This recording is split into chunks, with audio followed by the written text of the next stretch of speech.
Ladies and gentlemen, fasten your seatbelts and welcome to the showdown between the Ogre Kingdoms and Bretonnia. It's going to be Flying Taco on Greasus facing off against the true Bretonnian, who's going to be coming in with a damsel.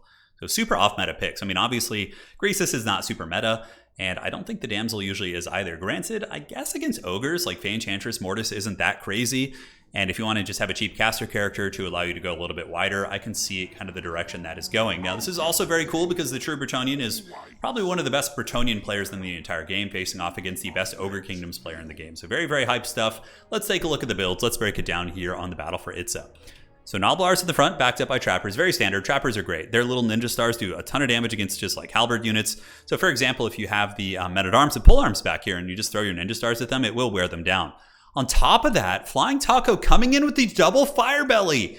One has the Flaming Sword of Ruin and the other has Burning Head. And these guys, the reason why Taco did this is because it's a counterplay against the Green Knight. Green Knight has been an absolute scourge of the Ogre Kingdoms for a long time, because ogres don't have a ton of magic damage. So the double fire belly, which are single entity fighters with 54 movement speed, fire damage, as well as magic, they are there to counter the Green Knight. In the backfield, we got Lead Belchers and some Iron Guts. It looks like that's going to be it with some Ogre Bulls.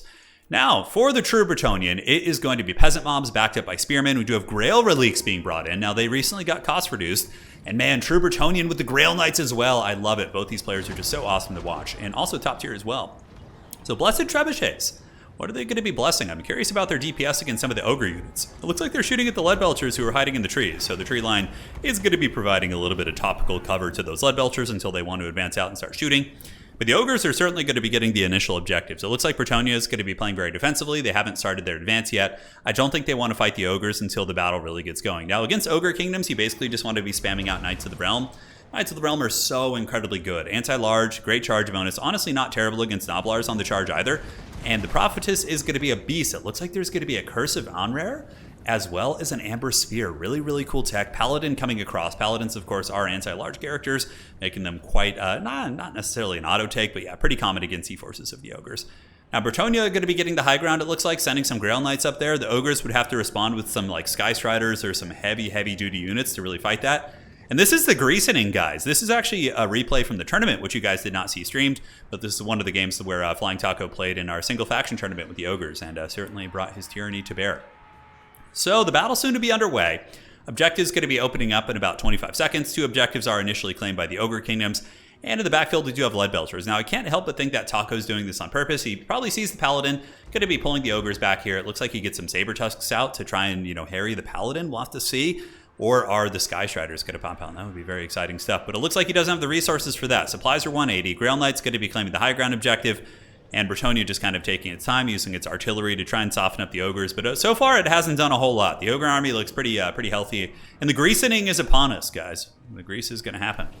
Saber Tusks have pretty good mass. They are able to get a nice little surround here. And they do get the Paladin trapped up. Paladin is anti-large, and these guys are large doggos. So the Paladin will be able to put some hurt on them. But at the end of the day, considering the Paladin had to pay for a Pegasus, I think this is a big win for the Ogre Kingdoms to kind of keep that character trapped. Ninja Stars getting in there. Noblars versus Peasant Mobs. I don't know who wins that. It looks like Noblars probably do. They have about the same amount of HP. Similar, more leadership. And Noblars also have 26 melee defense, whereas Peasant Mobs only have 10. So I think Noblars would probably take the edge in that fight. Bretonnia going to be playing the side objectives. The Grail Knights take the high ground point, and here we do have some more Knights of the Realm, and the Grail Relique kind of chilling out. So they're not going to be trying to take the Ogres head on. They're going to be playing the side point, trying to get those big Knights of the Realm charges and butter that bread.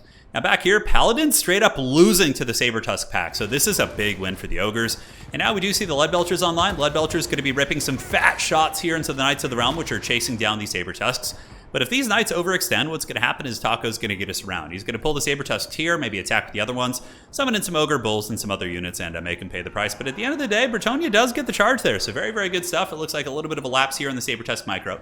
But I would wager their initial intent was to get this around there. Now back in this fight, we do see a Burning Head going down. Does a little bit of damage, clears out some peasants. And Greasus Goldtooth, baby, getting his big beat stick with the boys. They're going to be taking some of these Grail Knights to the club. Granted, the Grail Knights are anti-large, and man, they are giving the Greasus the business. Greasus needs some help, man. He needs some milk here. I don't know what's going to help him, but Ogre Bulls appear to be moving in. We do see Saber Tusk packs pulling in from the distance, and the Grail Knights. Of course, Greasus is an anti-large fighter, and Firebells are good fighters as well. So, I mean, they are able to give the damage back. We see the Grail Knights actually get beat up a little bit, and taking a look at the damage value, we do see the true Bretonnian is a little bit ahead in this game. Now, Saber Tusks nibbling away. chewing through the Knights of the Realm, and the Paladin looks like he is able to kind of escape here. Backfield fight should go okay for the Ogres, depending on the reinforcements that they do summon in. Looks like the other Saber Tusk is going to be coming over here. But Bretonnia does get the double cap, guys, and Grease's Goldtooth looks a little bit surrounded here in the middle. He's waddling on his motor scooter straight out of Walmart here, trying to hunt down some of the cavalry, but of course he does have some speed issues. And the Ogres are a little bit down on value. Yeah, it's about 1,000, give or take. And the Ogres don't have any healing in this build. They went with the anti-green Knight tech. Here we have Ogre Bulls getting charged by Knights of the Realm. Not going to be great for the Ogre Bulls. And now the Brave Peasants of Bretonnia are going to be saturating in on the flanks, while the Trebuchets, a little bit hard to tell what they're shooting, honestly. It kind of looks like they're shooting at the Ogre Bulls here. But the backfield pick, good win for the Ogres, but Bretonnia had a beautiful play. I love that they didn't try and fight the Ogres head up. They did this like kind of flank maneuver to take over the side objective to make sure they have the points lead. Granted, Flying Taco has the lead as of now, but he has the objective lead is essentially what I meant to say. So the greasing is continuing. He is holding on to the middle. Ogre Bulls or Iron Guts moving out. Iron Guts are not a terrible tech against Knights of the Realm. Knights of the Realm themselves don't have a ton of armor piercing, and Iron Guts do have 90 armor, so they're able to kind of hold. And the Fire Bellies getting in is kind of cool as well. They'll have that good armor piercing to drag down the Knights. And now we see the value starting to equalize. It's getting very close, 39 to 44. Certainly not what the Bretonnian player wants to be seeing. As more heavy cavalry coming out, we do have these Knights of the Realm kind of rallying here, and Knights Errant moving up from the sides. Trebuchets continuing to get a little kind of poking value here, but I doubt it's that much, although 500 really isn't too bad. Huge Burning Head coming down. The Burning Head hits both halberd units, and this is going to be pretty unfortunate. They do have the Grail Relique, but this is a lot of big, just chubby dudes getting in here. And yeah, these halberds are going to be folding now. And that's the thing about Ogres, man. Even if you have like spears, if you're playing Skaven, you have like a million Clan Rat spears and whatnot, it's still not easy to stop that Ogre onslaught. They do not mess around. Ogres overwhelmed the Grail Relique position, and these ones still fighting simply due to the Grail Relique, but these are Ogre Bull dual weapons, which will be getting a bonus versus halberds as well. And the greasing seems to be putting a little bit of pressure on Bretonnia, at least on this flank. Granted, Bretonnia maybe going to be stealing the middle objective. Very nice. The true Bretonnian getting his Knights Errant and charging into the Ogre Bulls on the sides, almost breaking them. And the Prophetess of Beasts, I'm not sure where the Amber Spears are going, but I have seen the curses going down. But now we got Mournfang Cavalry coming out. I'm really curious to see if they make a big difference. These are the anti-large variant, so they will be very good against the Bretonnian Knights. And the reason why Ogre Cavalry do so well against Bretonnian Cavalry is typically because of the armor, right? If Bretonnia doesn't bring Questing Knights and they just go Knights of the Realm and Errants, which they typically do in this matchup, you can be caught off guard by Mournfangs, that's for sure. So side objective being reclaimed by the Ogre Kingdoms. We do have Noblars and Bulls and a couple Trappers, so that one should be pretty clean there. The Ogres are going to be getting the middle objective back. Maybe, it's hard to tell. Yeah, it's a very, very contested point right here, but nonetheless, you can see objective 1 owned by Bretonnia, 2 by Bretonnia, but it looks like the Ogres are currently flipping it, and the Ogres are going to be flipping this objective as well. So Shrek is certainly, not having any mercy, and Greasus is just rolling around on a scooter, man, and he has done 240 value. He has basically killed 2 peasant mobs worth of units, being, a 1,500 gold unit, which is absolutely glorious, but...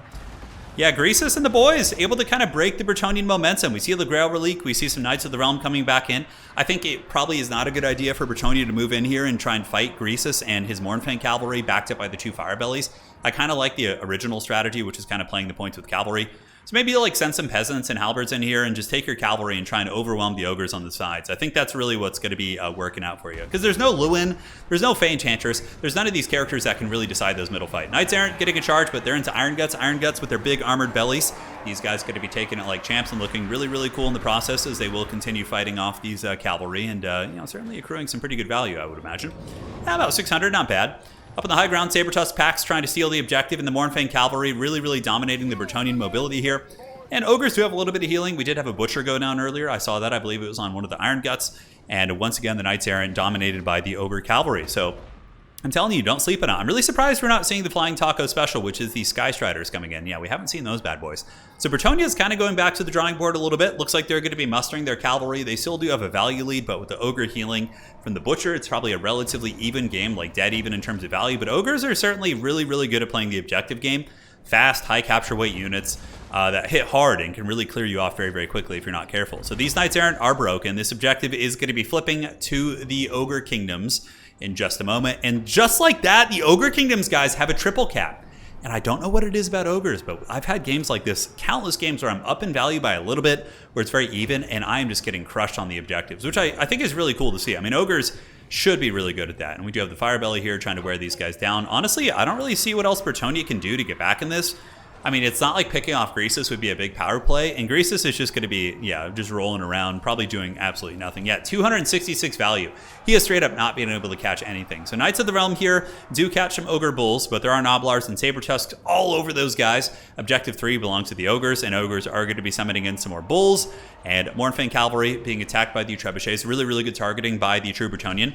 If you guys don't know about the efficiency of field trebuchets against like cavalry and wagons type units, they actually can. I can't tell you how many times in Warhammer 2 competitive I was playing in tournaments, and my war wagons would be karate chopped by blessed field trebuchets. My cavalry and like demogryphs as well. It's really, really funny. So Saber Tusk coming on in. This is going to be pretty brutal. Bretonnia losing its fire support back here, which has been generating good value, is going to suck. The Saber Tusks do get right on top of it, and the true Bretonnian responds pretty well, though. He does get some spearmen, so he does see it, and maybe we'll be able to salvage that. We'll have to see how that unfolds. Here we do have the Prophetess trying to help peel, but the Mournfang Cavalry looping around the top in tandem, which is waves and waves of just the chub monsters coming out. And these Knights of the Realm are, you know, even though they're good, they're not amazing in sustained combat, and they are getting greased pretty hard. Grease is getting his big beat stick there, his meat shank, although that was the Scepter of Titans there that he actually hit them with, and is dragging those models down. And the Ogres have equalized the value, which is really, really not good for Bretonnia, considering they have all three objectives. If the objectives are a little bit more contested and it was equal value, you'd be like, okay, it's back and forth. But you know, the pressure is on Bretonnia to get the objectives, which makes it a little bit easier for the Ogres to play in more of a reactionary way. So Butcher going down, going to be healing up the Mournfang Cavalry, and those Mournfang Cavs certainly going to be enjoying their best life. You can see currently they are at 443 right there. And yes, these Ogre Bulls just going to be fighting the Beast Slayers of Bastogne, yes, the Halberds. But they are not going to like being charged by just waves and waves. I think Ogre Bulls, yeah, just so many of them. And these Mournfang Cavalry barely take any damage from the Knights of the Realm. High ground, it looks like there's going to be some Men-at-Arms moving up, but Men-at-Arm polearms lose horribly against Noblar Trappers. Noblar Trappers will Ninja Star them into the Shadow Realm and send them to another dimension, so that will probably remain in the hands of the Ogres. And Greasus, you know, he's sending a message, right? He's motivating the rest of the Ogres. Having the Ogre Tyrant himself moving out here and fighting, I suppose it is a buff of itself. And the true Bretonnian, seeing Greasus Goldtooth on the battlefield, probably taken back a little bit, I would imagine. Bretonnian Cav on the retreat here. On the side, it looks like there's no pressure. Bretonnia pretty much in a bit of a full rout, looking around the battlefield. Nothing is going well for them. And Flying Taco showing us why he is the Over Tyrant, as he does rout off these Men-at-Arms.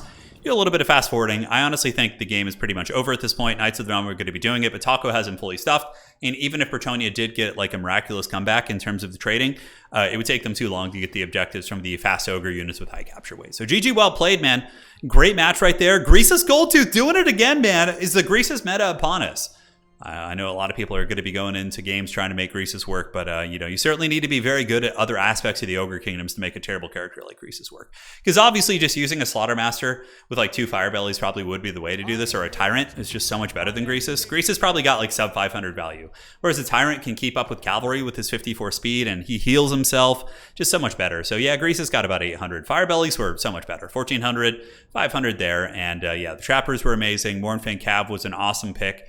And overall, it was just a really fun game. Cool off meta, too, by the true Bretonnian. I feel like you need like a more impactful character like a Lewin or an Alberic or even Fey Enchantress to Mortis Engine down just Noblars and things like that and debuff with the melee attack, but it's hard to say. GG, well played. Cool seeing Grail Knights, too. How much value did they get? Yeah, it looks like about 1,000.